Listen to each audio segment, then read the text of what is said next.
between Israel and Hamas, but there is no sign of de-escalation. Israel has expanded its ground operations in the Gaza Strip.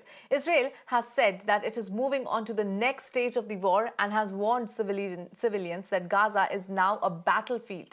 Israeli Prime Minister Benjamin Netanyahu has further stated that the war will be long and difficult. On the contrary, Hamas has said that its operatives are ready to confront attacks with full force.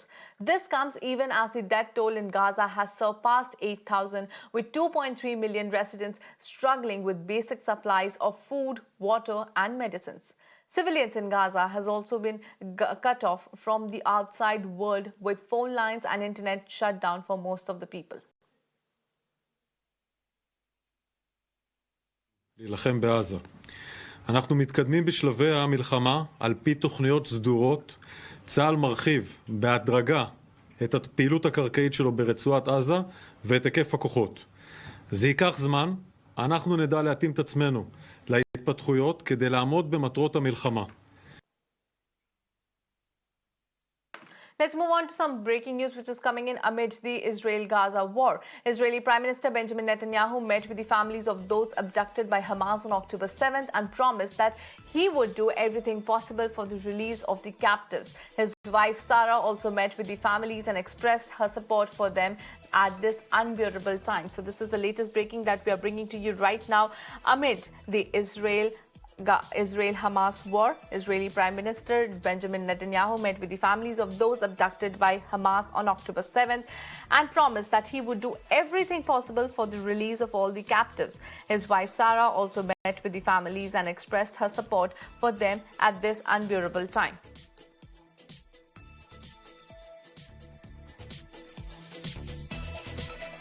Meanwhile, Times Network continues to report from war zone.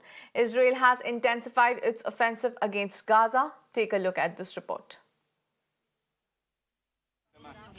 Bombing of Gaza has been intensified by Israeli troops. You can see the thick black plume of smoke billowing out from behind those structures that clearly indicate that short while back F-15 or F-16 has dropped a bomb.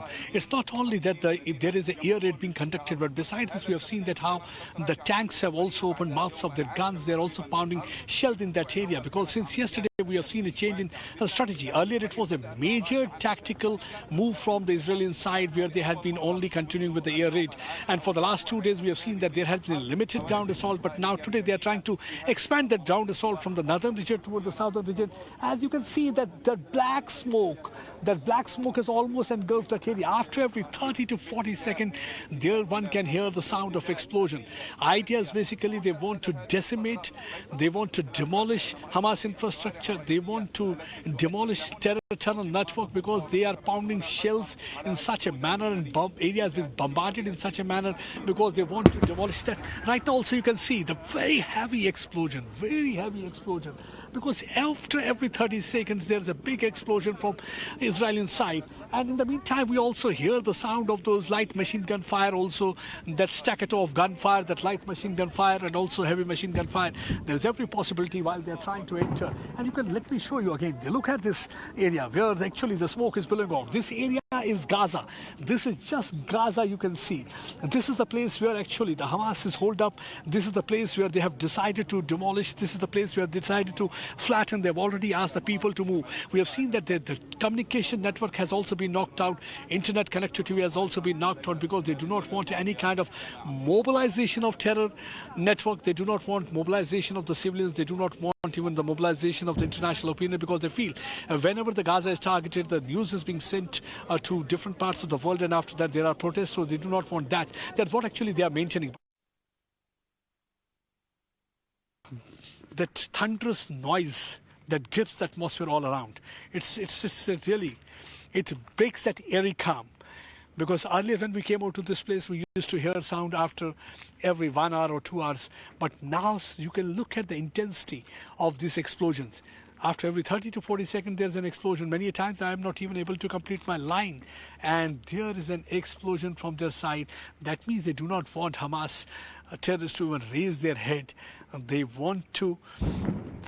Listen, again there's an explosion. Again, the sound of an explosion you can hear. So while walking in this area. It's very tense because short while back we saw that in retaliation they fired a rocket that was intercepted by Iron Dome here and finally blasted in air only. But yes, there had been retaliation and resistance from their side. We can even hear the sounds of the light machine gun. We can even hear sounds of the heavy machine gun. That shows that maybe the Hamas terrorists who are inside, they're trying to show some kind of a resistance while they're trying to penetrate inside the Gaza territory, though there is not an overall main overground assault. But still, again you can see it almost shakes the atmosphere all around. So all I can say, the situation here continues to remain tense.